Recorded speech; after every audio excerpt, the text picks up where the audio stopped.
el instinto de ser alguien. Muchas veces, la mayoría de los animales que han sido criados en zoológicos y que luego por azares de la vida terminan siendo liberados en entornos salvajes, terminan muriendo a las pocas semanas si no reciben cuidados y supervisación.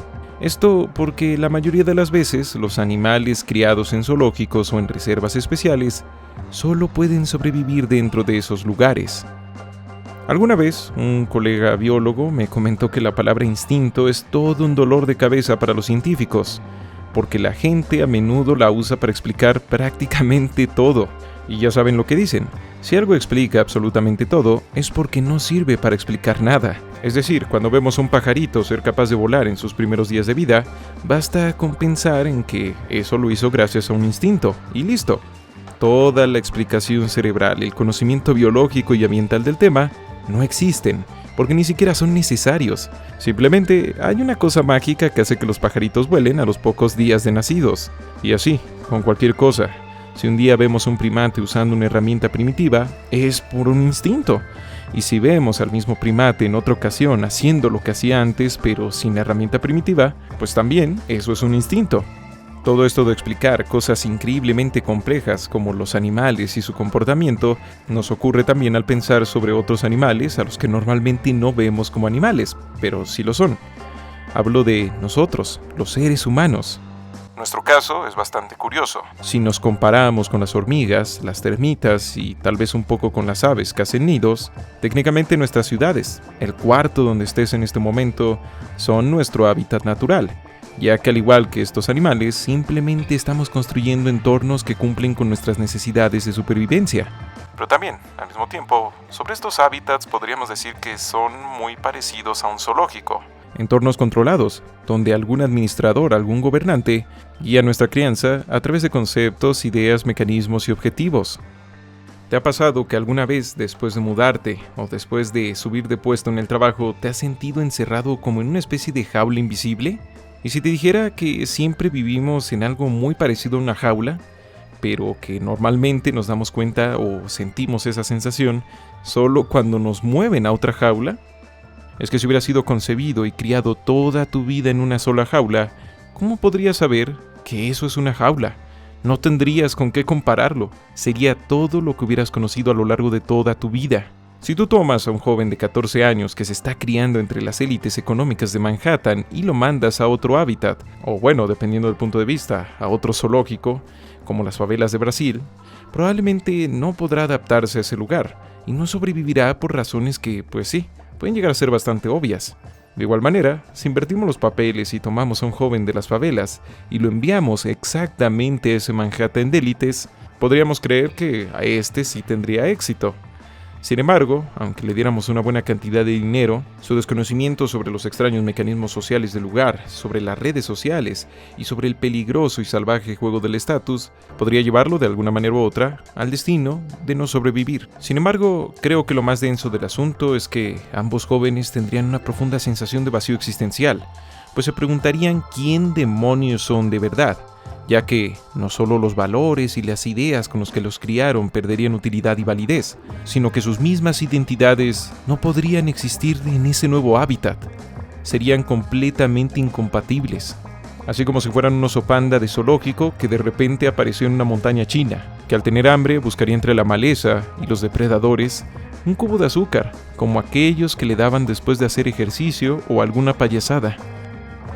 Es que la razón de vivir de muchas personas no siempre es algo a lo que hayan llegado tras profundos pensamientos y reflexiones filosóficas, sino que sus anhelos más profundos de vida, las enseñanzas más trascendentales que han recibido y sus valores más profundos pueden ser simplemente sus intentos de funcionar o de llegar a tener éxito a través de los mecanismos del hábitat en donde crecieron y donde viven. Justo en el pasado les he contado de la vez que hablé con un tipo que vivía una tragedia a la que no podía llamar tragedia, y es que había escalado desde la clase baja a la clase alta en apenas 3 años. Ahora podía ir a esas tiendas que frecuentaba antes y comprar todo en ellas, pero de verdad todo, hasta el terreno y el edificio donde estaban. Esos lugares en los que muchas veces anheló y deseó poder comprarse una lata de refresco y no solo un chicle, ahora estaban totalmente a su merced. Pero lejos de sentir placer o alegría plena por ello, más bien sentía vacío, pues ese deseo, más que desaparecer por haber sido satisfecho, desapareció porque ya no tenía ningún tipo de sentido. Durante 25 años, su sueño fue el de comprarse una casa en la localidad donde creció con sus padres, para que así ellos pudieran tener más espacio dentro de la apretada morada de los recuerdos de su infancia. Sin embargo, a los 30 años, cuando él les ofreció a sus padres comprar la casa de al lado para que pudiera ampliarle su casa, estos se negaron y en cambio le pidieron ayuda para vender la casa de su infancia para poder comprar un departamento en una zona de mucho más dinero. Esas zonas, a las que durante 25 años había visto como zonas de gente falsa, gente mala.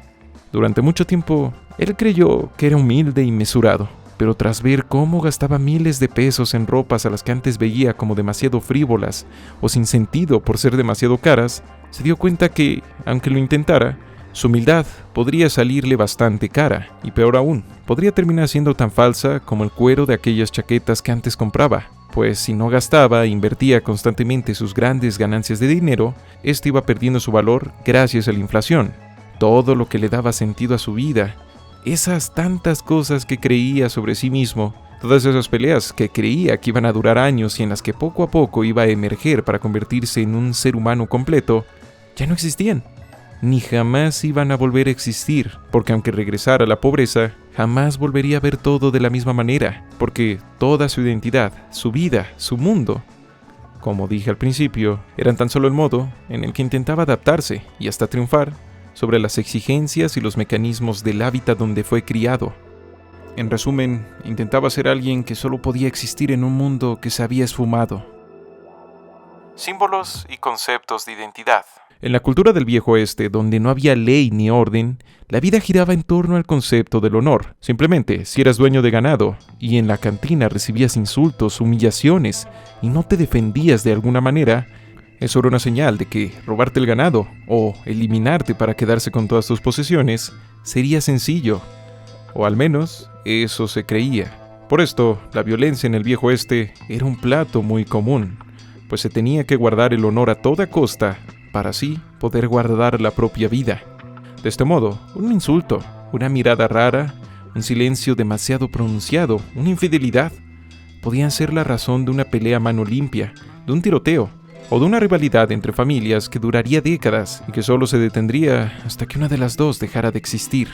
Como hemos visto en varias obras literarias, de cine y hasta en videojuegos como Red Dead Redemption, todo ese mundo y esas personas que giraban en torno al honor fueron descomponiéndose cuando el ferrocarril permitió al gobierno y a las autoridades extender su campo de influencia y control, algo que súbitamente convirtió a los legendarios y temidos forajidos en tristes sombras de los que alguna vez fueron, a los violentos y hasta cierto punto respetados hombres ceñidos por el honor, en seres demasiado violentos para existir en sociedad. Sí, entre comillas, así de fácil, los forajidos fueron cazados, no por la habilidad que podría tener algún sheriff con el revólver, sino por cosas como las líneas de comunicación eléctrica de los incipientes cuerpos policiales. Hablamos de un trauma existencial, identitario y cultural tan grande que los estadounidenses lo han convertido en uno de los mayores elementos de la identidad de su nación. Con hombres como Billy the Kid o Jesse James, crearon símbolos, imágenes, historias de un tiempo salvaje, pero también un tiempo libre donde cada uno se valía por sí mismo. ¿No es curioso? Si tú o yo hubiéramos vivido en ese momento, el honor, una palabra que probablemente alguna vez hemos usado, probablemente alguna vez nos ha interesado, hubiera sido completamente central en nuestra identidad y en lo que le daba sentido a nuestro día a día. Por eso es muy importante preguntarnos, reflexionar sobre qué concepto y por qué ese concepto domina nuestra cultura y por tanto nos domina a nosotros. Porque si no somos conscientes de esto, aquel concepto parecerá ser el sentido mismo de la vida y de quiénes somos o de quiénes queremos ser, cuando en realidad será tan solo un mecanismo artificial o fortuito de nuestro hábitat, surgido por cosas como su economía o la geografía del lugar. Así que creo que es interesante preguntarnos todos nosotros, ¿qué concepto maneja nuestra cultura actual? Claramente no es el honor. En cierto sentido, vendría siendo el de la ganancia. Pero no es tan sencillo como decir que todo se trata de dinero, porque el dinero tiene su propio lenguaje, mecánicas y mundo. Básicamente, como ya se dijo, un tipo se dio cuenta de que el dinero, ya sea porque le faltaba o porque tuviera demasiado de él, era algo que estaba íntimamente atado a todo lo que comprendía como sus deseos, sus sueños, sus anhelos, incluso hasta el sentido de su propia vida. más real que lo real. El espejo de lo hiperreal es uno donde se refleja eso que va a sustituir y hacer irrelevante el cómo eres y el cómo te ves de verdad. ¿Recuerdas esa foto que subiste? Esa que te gustó mucho porque te veías muy bien de un modo muy natural. Bueno, aquella vez el algoritmo decidió que no era la gran cosa. Así que tuvo menos likes, menos compartidos y menos comentarios de los que sueles recibir. Así que, aunque de hecho en esa foto te veías bastante feliz y cómodo contigo mismo, ahora resulta que no es así. Fue sobrescrita esa realidad. De hecho, más bien te sientes incómodo, porque resulta que esa foto que te sacaron de improviso y creías que te hacía ver bien, pues no, es de hecho de lo peor que has subido. Una gesta y una seña de que lo último que debes de hacer es tratar de ser natural. Las redes sociales no son una realidad aparte, más bien son una realidad sobrepuesta sobre la realidad en la que vivimos. Son una hiperrealidad. Las redes sociales no son una realidad aparte, más bien son una realidad que al estar sobrepuesta sobre la realidad en la que vivimos, es capaz de alterarla, deformarla y sustituirla de un modo bastante especial.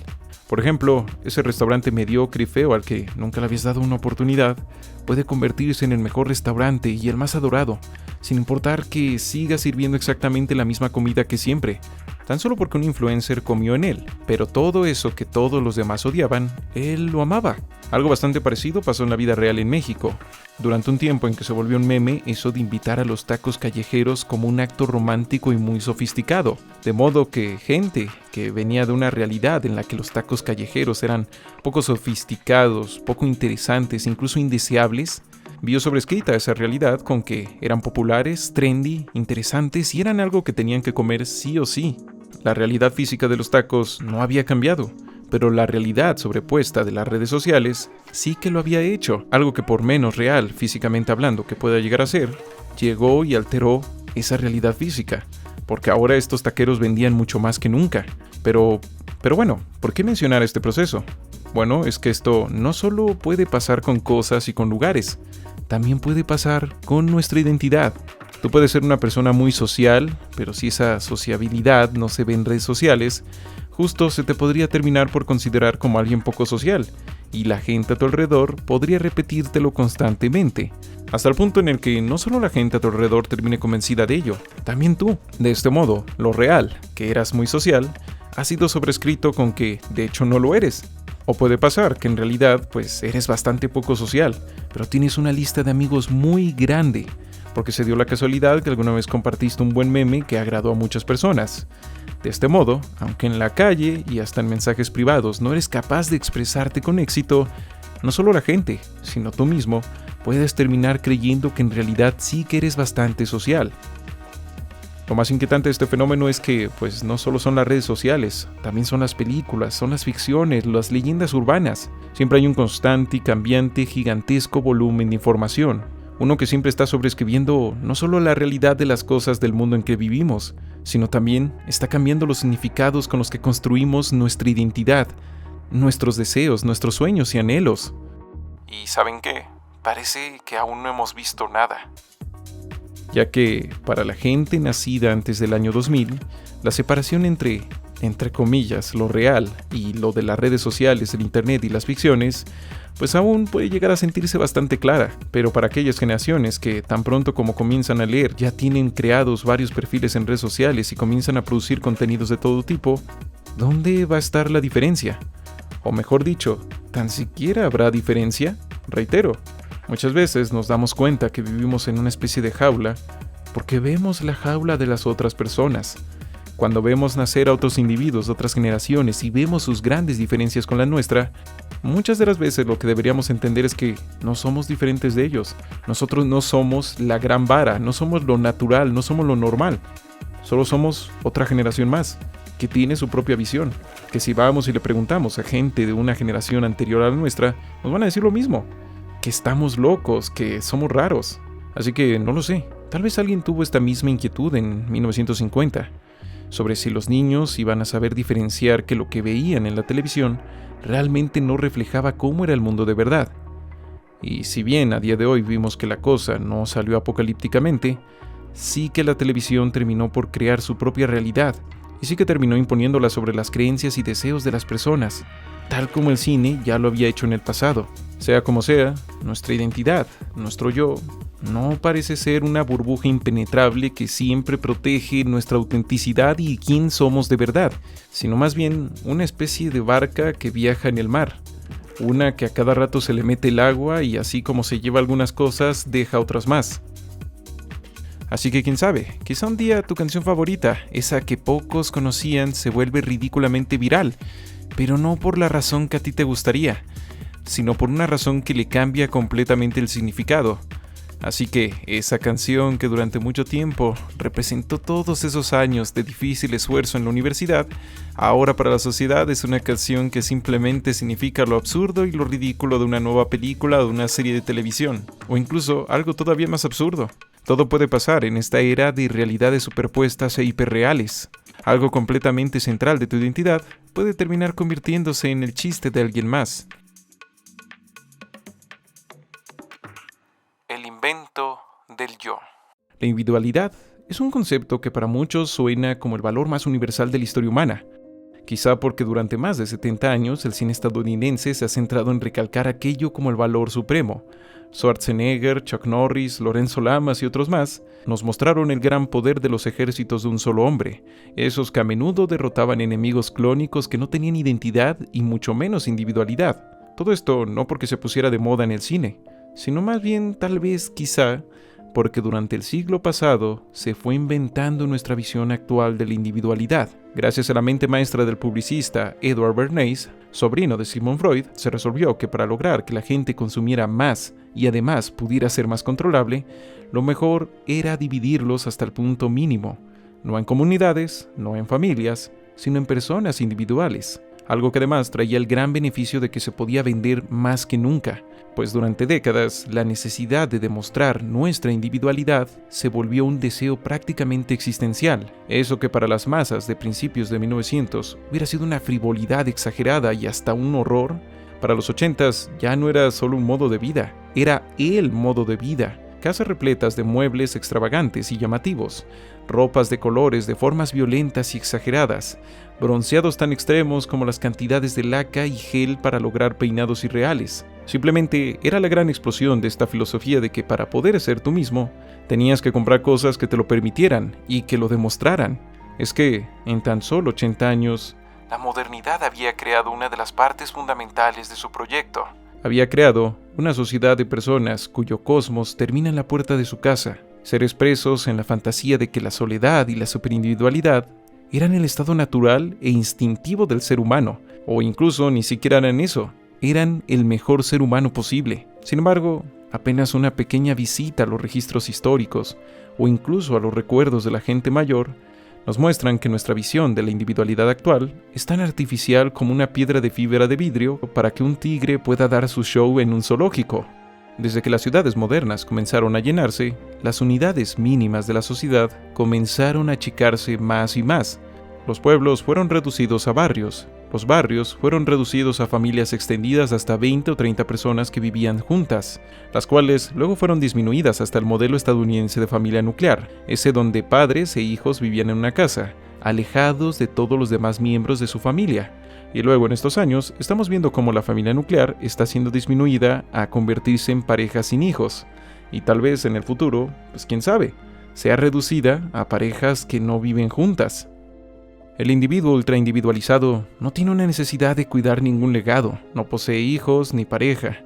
Su contacto con sus demás familiares es anecdótico y sus mascotas no tienen un tiempo de vida mayor a él. Como se dijo, el individuo ultraindividualizado existe solo para sí mismo, por lo que entonces uno de los pocos sentidos que le puede llegar a quedar en la vida es su carrera profesional, la productividad, el mérito y el estatus que pueda llegar a obtener con su trabajo, y no mucho más. Pues sin hijos y sin mucho más, la única razón para comprar algo que no entre dentro del consumismo, algo como un terreno o una casa para quedarse a vivir toda la vida, pues a lo mucho vendría siendo eso de especular o ahorrar. Es que el punto más importante para el ser de este hábitat vendría siendo él mismo, su propia identidad, sus propias ideas y necesidades.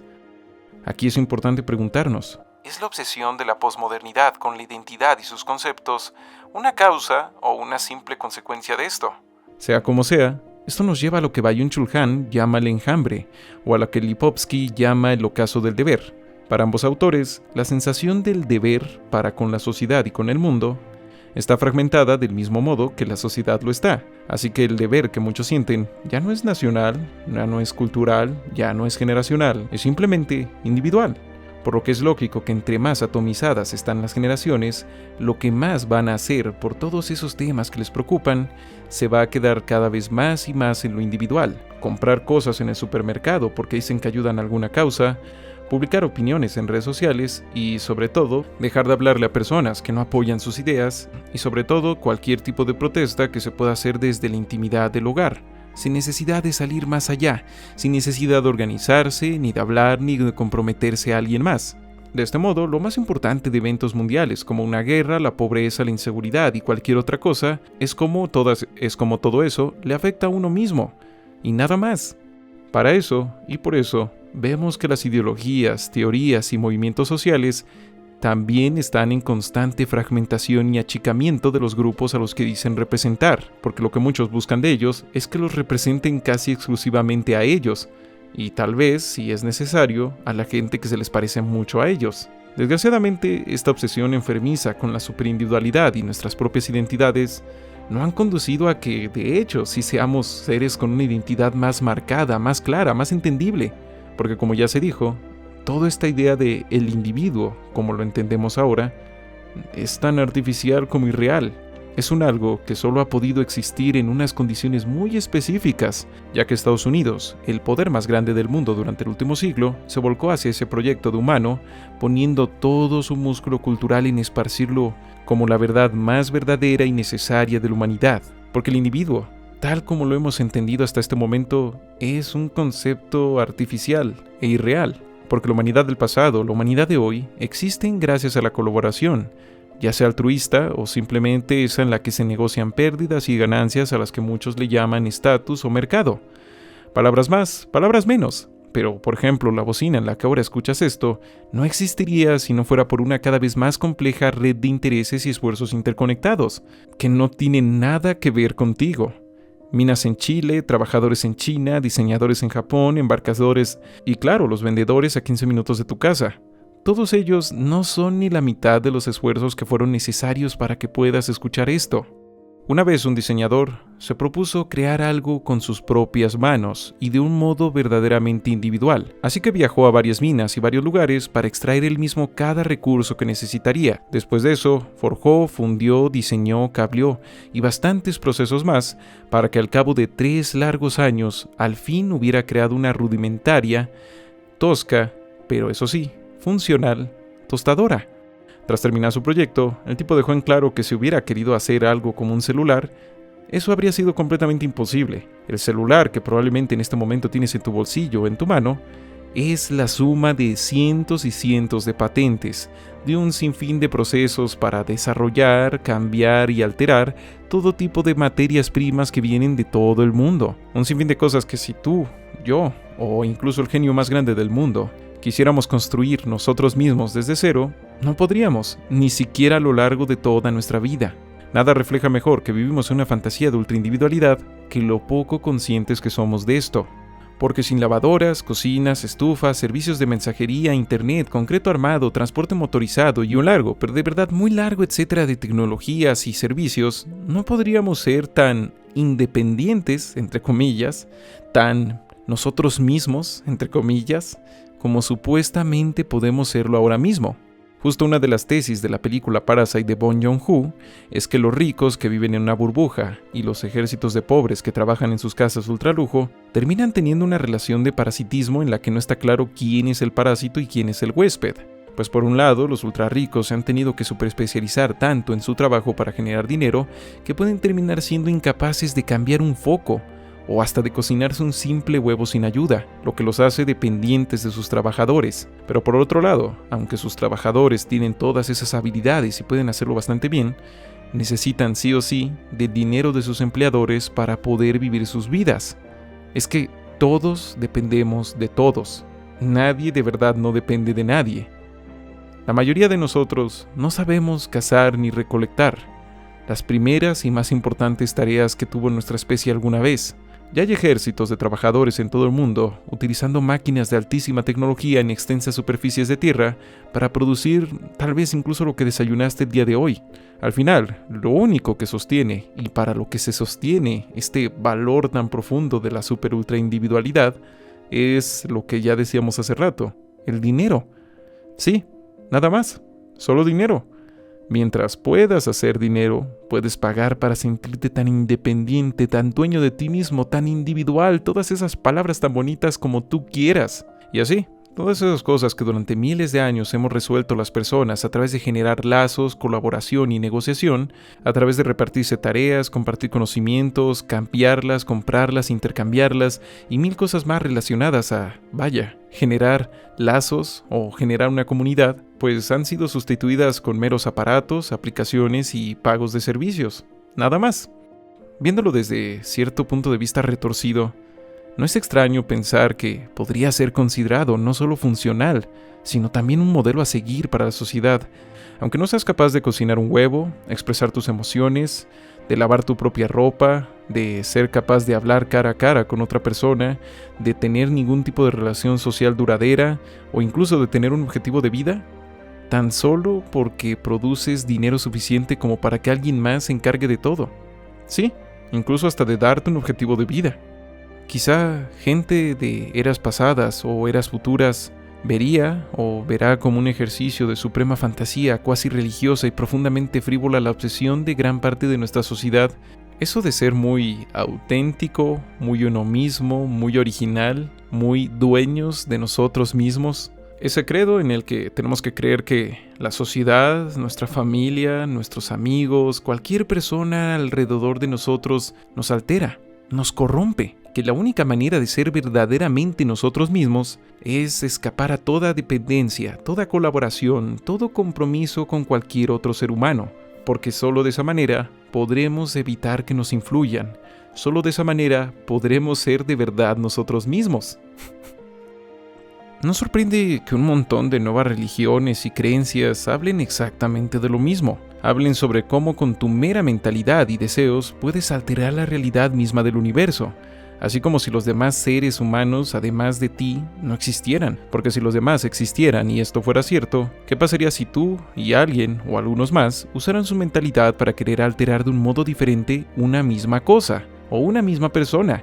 Nada, o por lo menos una de las dos mentalidades ganaría. Lo que técnicamente convertiría en una completa mentira eso de que solo con tu mentalidad puedes alterar la realidad a tu gusto. Porque ya habría otras mentalidades en choque, ya habría veces en las que no ocurre, veces en las que sí. En otras palabras, estas creencias beben exactamente de la misma filosofía de la que ya les hablé, esa en la que siempre debería de existir una solución individual que nos complazca, sin importar que incluso esa solución sea físicamente imposible. Y sobre todo, que no necesitas ni deberías de tener contacto con nadie más, porque los demás pueden alterar e influenciar tus deseos, esos que al final de cuentas estarían creando y alterando la realidad cósmica. En otras palabras, no necesitas nada ni a nadie, solo te necesitas a ti y a tu propia mentalidad. Pero bueno, qué sé yo, tal vez solo es una gran coincidencia que en medio de esta gran filosofía artificial para la sociedad, pues aparezcan estas creencias. Y estas creencias en realidad pues sí son muy espirituales, muy metafísicas, muy filosóficas, pero solo se podían descubrir y popularizar hasta este momento. Dicho esto, nuestra identidad, nuestro yo, es una ilusión. No es nuestra, no nos pertenece totalmente, ni mucho menos está realmente bajo nuestro control.